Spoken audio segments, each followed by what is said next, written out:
누가 능히 잡을 수 있겠으며 갈고리로 그것에 코를 꿰 수 있겠느냐. 아멘. 욥기 3장부터 37장까지 내용은 좀 어딘가 좀 읽으면서 마음이 좀 답답해지고 그런 내용들이었습니다. 왜냐하면은 이 모든 것들이 사람의 의견, 사람의 논리, 사람의 어떤 그 해석이었습니다. 그렇기 때문에 그것들은 절대로 우리에게 어떤 시원한 어떤 해답을 줄 수는 없죠. 시원한 어떤 그 문제 해결을 줄 수가 없습니다. 하지만 38장부터 드디어 하나님께서 이 말씀을 하시는데 저는 마음이 너무너무 시원해지는 그런 느낌을 받았습니다. 왜냐하면은 인간들이 아무리 이렇다 저렇다 말이 많아도 결국 하나님이 말씀하신 순간 다 잠잠해지고 거기서 다 해결이 되는 것이기 때문입니다. 오늘도 역시 하나님께서 계속 말씀하고 계십니다. 욥기 40장 이제 1절부터 5절 보시면은 하나님께서 이렇게 욥에게 또 말씀하십니다. 트집 잡는 자가 전능자와 다투겠느냐? 하나님을 탓할 자는 대답할지니라. 이렇게 얘기를 하시죠. 이게 왜 트집 잡는 자, 그러니까 사사건건 잘못된 것을 이렇게 찾아내는 사람들이 있습니다. 이게 무언가 다 잘 되고 다 대체적으로 부드럽게 일이 진행이 된다 하더라도 거기서 안 되는 부분을 한두 가지 이렇게 찾아내는 사람들이 있기 마련입니다. 100가지가 다 잘 됐는데 100가지 중에 99가지가 다 잘 됐는데 한 가지가 좀 잘못되었다고 그것에 또 집중하고 불만과 불편을 표현하는 사람들이 있기 마련입니다. 그러면은 그런 사람들이 어떤 삶의 곤고함이나 불편함, 불공평함을 가지고 하나님께 나온다면은 하나님께서 그들이 하나님께 어떤 말을 할 수 있겠습니까? 이런 말 하는 사람 들어본 적 있어요. 내가 진짜 천국 가면은 하나님께 이거 하나 따져 묻고 싶다. 이렇게 말하는 사람들이 있습니다. 삶에서 어떤 어려운 일을 당했는데 도저히 그것들이 우리 인간의 생각으로, 인간의 지혜로는 이해할 수 없고 해결이 안 되는 문제이기 때문에 내가 천국 가면은 하나님께 이걸 하나 꼭 따져 묻고 싶다라는 사람들이 있을 수가 있습니다. 자신만만하게 얘기를 하죠. 욥이야말로 진짜 할 말이 많은 사람입니다. 할 말이 많고 억울한 것도 많았어요. 그래서 이제 욥기의 절반의 내용은 욥이 할 말이었지 않습니까? 근데 하나님께서 말씀하시는 순간, 하나님의 임재가 임하시는 순간, 이 욥이 했던 반응은 우리 모든 인간들이 할 수밖에 없는 하나님의 그 위험 앞에 우리가 섰을 때 설 수 있기라도 한다면 다행이죠. 우리가 섰을 때 인간이 할 수밖에 없는 반응입니다. 욥이 이렇게 얘기합니다. 나는 비천합니다. 나는 비천합니다. 주님 질문에 제가 무슨 대답을 할 수 있겠습니까? 이렇게 내가 실수로 말 하나 단어 한마디로 새어날까 봐 입을 가리겠다는 거예요. 입을 가리고 내가 아무 말도 하지 않겠습니다. 왜냐하면은 이 창조주의 그 위험 앞에 욥은 더 이상 말을 할 필요가 없었기 때문입니다. 이 세상에 무신론자들 많죠. 특히 이제 그 소셜 네트워크 상에, 그러니까 뭐 유튜브 비디오나 뭐 페이스북 보시면 아니면 또 뭐 좀 잘 쓰는 틱톡이라는 그 앱에서 무신론자들이 되게 많이 활동을 합니다. 거기서 이제 하나님이 왜 없는지 본인이 정말 증거를 갖고 왔다 이러면서 막 얘기를 많이 해요. 그들은 자신들이 똑똑한 것 같고 논리적인 것 같지만 창조주를 거부한 그들은 이 세상에서 가장 어리석은 사람입니다. 이 시대 최고의 어떤 과학자라고 불렸던 이제 돌아가신 분이죠. 스티븐 호킹 아시죠, 여러분? ALS 그 병 걸려가지고 이제 나중에 이제 몸도 못 움직이고 서서히 몸이 굳어가지고 이제 죽었는데 그분이 정말 최고의 그 과학자였지만 그는 평생 동안 하나님의 존재를 거부한 이제 무신론자였습니다. 죽음을 앞두고 이제 마지막 책을 다 마무리 못하고 죽었는데 그 가족들이 마지막 책을 이제 발간을 마쳤습니다. 이제 뭐 사랑하는 이제 가족이었기 때문에. 근데 거기서도 그 스티븐 호킹의 마지막 저서에도 There is no God, 하나님은 없다라고 자신 있게 어떻게 자신 있는지 모르겠지만 자신 있게 썼습니다. 이 세상에서 가장 똑똑하다고 여겨지는 이 사람이 가장 비논리적이고 가장 어리석은 생각을 했던 것이고, 또 그는 그렇게 또 죽고 말았습니다. 이 창조된 이 세상만 봐도 우리는 하나님 앞에 입을 막을 수밖에 없습니다. 우리가 할 말이 뭐가 있겠습니까? 7절부터 10절 안에 이렇게 나와 있죠. 너희는 대장부처럼 허리를 묶고 내가 내게 묻겠으니 내게 대답할지니라. 내가 내 공의를 부인하려느냐? 네가 의를 세우려고 나를 악하다 하겠느냐? 욥은 이제 의로운 사람이었죠. 하나님도 욥을 의로운 사람이라고 평가를 하셨죠.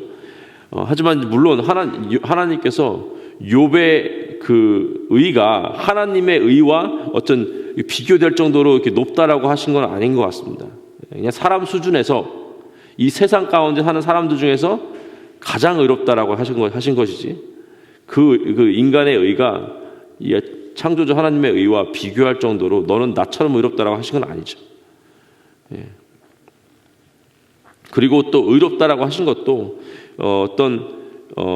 그 생각과 말뿐만 아니라 그가 하나님을 늘 찾는 사람이었기 때문에, 하나님을 믿었기 때문에 그 믿음으로 인해서 어쩌면 이제 예수 그리스도를 믿어서 우리가 칭의를 받았던 그 같은 원리로 그 욥도 의롭다 하심을 입은 것입니다. 욥의 고난은 정말 인간이 설명할 수 없죠. 수백 번 좌절하고 슬퍼해도 정말 모자랄 정도의 고난이었습니다. 하나님께서 일찍 나타나셔가지고 욥기 한 10장 정도쯤 나타나셔가지고 이제 설명해 주실 수도 있었지만 어떤 이 길게 이제 지연되는 하나님의 응답에 욥은 친구들과 계속 대화를 통해서 이 자기 마음속에 있었던 의를 발견하게 됐어요. 그러니까 스스로 의롭다 하는 여기는, 결국에는 이제 질문이 이거지 않습니까? 최종적으로는 하나님, 내가 이렇게 의롭게 살았는데, 내가 눈으로도 범죄하지 않았고, 내가 내 손으로도 범죄하지 않았고, 내가 이렇게 의롭게 살았는데 어떻게 나한테 이런 불의한 일이 일어났습니까? 어떻게 나한테 이런 일을 주님 허락하셨습니까? 라고 이제 질문하는 자신의 어떤 self-righteousness, 자신의 의를 발견하게 됩니다.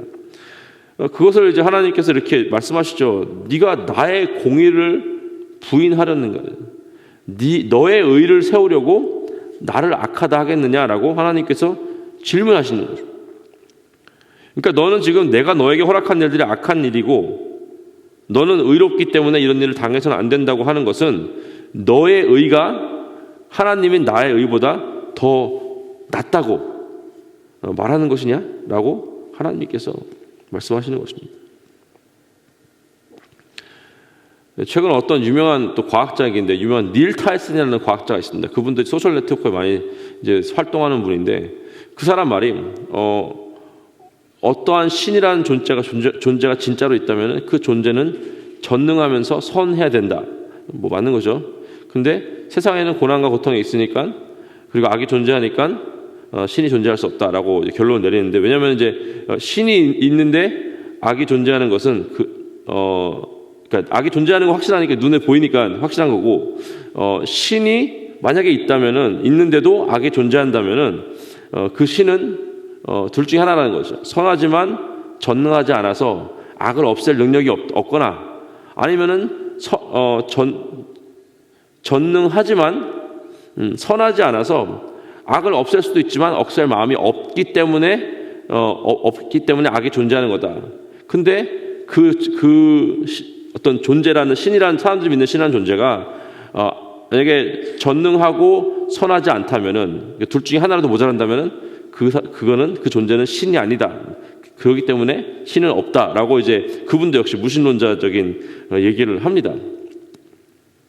이 말이 새로운 말이 아닙니다. 여러분, 이런 이 무신론을 증명하는 말은 벌써 수백 년 동안 역사 속에서 수많은 사람들이 논리적으로 이미 깨버린 말인데도 말도 안 되는 이제 인간의 논리입니다.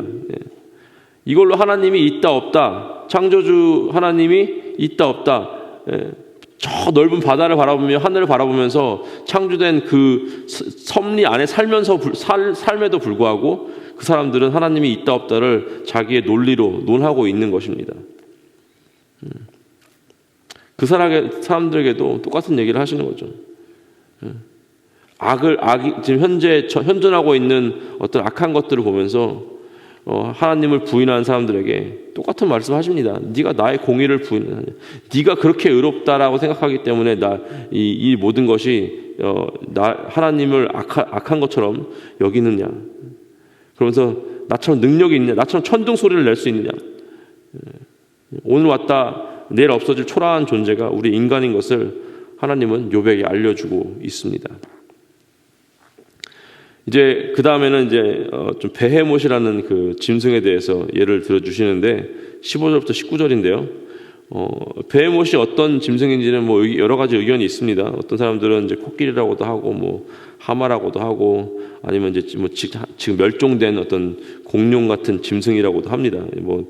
그 짐승이 어떤 것이었는지 그 밝혀내는 것에 노력을 드는 것이 아니라 하나님이 그것을 어떻게 평가하시는지 한번 보면은 19절에는 하나님이 만드신 것 중에 으뜸이라고 말씀을 하십니다. 하나님이 인간을 지으시고 세상을 다스리도록 임무를 맡기셨습니다. 근데 하나님께서 욥에게 내가 너를 지은 것처럼 베헤못을 지었다. 이게 좀 이렇게 인간과 또 같은 동등한 위치에 두는 것 같은 말씀이신데, 물론 이제 베헤못을 예수님의 그 십자가 보혈로 구원하신 건 아니죠. 베헤못의 죄를 위해서 죽으신 건 아니죠. 인간은 특별한 존재입니다. 인간은 하나님께서 직접 생기를 부어넣으셔 만드신 존재인데, 어쨌든 그 베헤못도 육과 같이 창조된 창조 피조물이에요. 근데 이 베헤못은 정말 놀라운 힘을 가졌고 정말 거대한 동물이었습니다. 그러니까 베헤못이 한번 밟으면은 욥은 그냥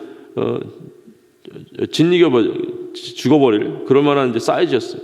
꼬리가 얼마나 컸으면은 백향목이 흔들리는 것 같은, 꼬리가 한번 흔들리면은 대충 어떤 동물인지 상상해 가시죠. 그래서 뭐 하마나 코끼리는 아닌 것 같은데 하여튼 그렇게 큰 동물이었습니다. 뼈는 뭐 쇠막대기 같다고 합니다. 그거에 비하면 인간은 얼마나 연약합니까? 그렇죠. 좀만 잘못 넘어져도 뼈가 부러집니다. 뒤통수 여기 정수리를 톡 맞아도 사망에 이를 수가 있습니다. 그렇죠. 근데 뭐 베헤못만 그렇습니까? 세상에 인간보다 힘세고 정말 빠르고 용맹한 동물들이 얼마나 많습니까? 그렇죠. 근데 우리는 사실은 육체적으로도 연약한 인간이에요. 하나님께서 특별히 만드신 존재이지만 우리는 육체적으로도 연약하고 사실은 보잘것없는 인간입니다. 우리가 어떻게 하나님이 하시는 일들에 대해서 원망을 하고 하나님이 이거는 불의한 일입니다라고 정할 수가 있습니까? 그저 우리는 4절에 나온 욥의 반응과 같이 보소서 나는 비천하오니 무엇이라 주께 대답하리이까 손으로 내 입을 가릴 뿐이로소이다. 크고 높으신 주님 앞에서는 우리는 그냥 불면 날아갈 먼지임을 우리가 고백해야 됩니다. 여러분, 우리 삶에 폭풍우가 왔습니까? 우리 삶에 진짜 폭풍우가 왔죠. 밤에 진짜 바람이 너무 많이 불어가지고 계속 잠에서 깼습니다. 진짜로 우리의 삶에 폭풍우가 오죠. 우리 우리 마음 가운데, 우리의 인생 가운데 폭풍우가 옵니다. 어쩜 평안이 없어서 불안하고 또 어려움이 있을 때가 있습니다. 우리가 너무 답답해가지고 오랫동안 주님께 기도하는 기도 제목도 있을 것입니다. 하나님께 어떠한 대답을 듣기 원하십니까? 우리가 이런 질문을 했을 때 하나님께서 어떻게 대답해 주시기 바라십니까? 욥은요, 하나님께 이렇게 기도하면서 하나님의 어떤 변명을 듣기 원했던 것 같아요. 내가 이래서 너에게 이런 일을 허락했다. 그걸 듣기 원했던 것 같습니다. 하지만 하나님의 그 압도하는 그 전능하심 앞에, 그 폭풍 속에서 말씀하시는 그 주님의 앞에 섰을 때 욥이 듣고 싶었던 수많은 그 답들은 다 의미가 없었습니다. 하나님께서 우리에게 우리가 원하는 대답을 해주시는 것이 아니라 하나님은 우리에게 필요한 말을 해주십니다. 그게 뭐냐? 주님 앞에 서 있어라. 전능자 앞에 겸손한 마음으로 서 있으면 됩니다. 주님께서 우리에게 하시는 말씀을 들어야 되지 우리가 원하는 답을 주님께 듣는 것은 아니라는 것입니다. 하나님은 욥에게 가장 필요한 대답을 해 주신 것입니다. 만약에 욥이 원했던 대답, 욥이 구했던 대답을 구했다면 또 다른 질문이 생겼을 것입니다. 그런데 이건 어떻게 그러니? 하지만 하나님의 그 말씀 한마디로, 짧은 그 말씀 한마디로 욥은 더 이상 질문이 없어졌습니다. 욥은 더 이상 그런 일들에 대해서 의심이 없어졌어요. 그냥 하나님은 하나님이시고 나는 그냥 보잘것없는 피조물이구나라고 다시 한번 그 자리에, 겸손한 자리에 서게 되었습니다. 우리가 모두 기억해야 되는 것은 우리가 하나님의 그 위험 앞에 정말 모두 무릎을 꿇고 오늘 하나님께서 우리에게 주시는 말씀을 듣기를 원합니다.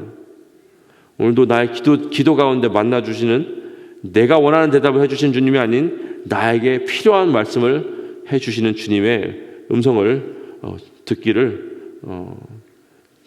듣는 우리 모두가 되기를 주님의 이름으로 축복하고 기도합니다.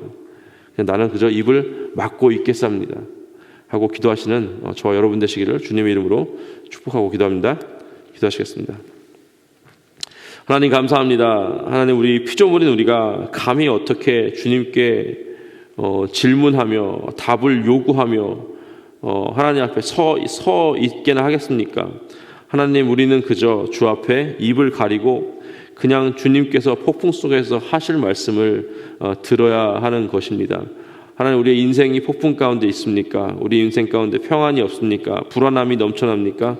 걱정거리가 생기고 있습니까? 하나님, 풀리지 않는 문제가 있습니까? 그것에 대한 해답을 구하는 것이 아니라 우리는 어쩌면은 우리의 창조 되신 하나님께서 나는 전능한 너의 창조주다라는 그 확인을 받아야 되는 것임을 이 시간 고백합니다. 다시 한번 우리가 겸손히 주님께 나아가게 도와주시옵소서. 감사하며 우리 주 예수 그리스도의 이름으로 기도했습니다. 아멘. 하늘에 계신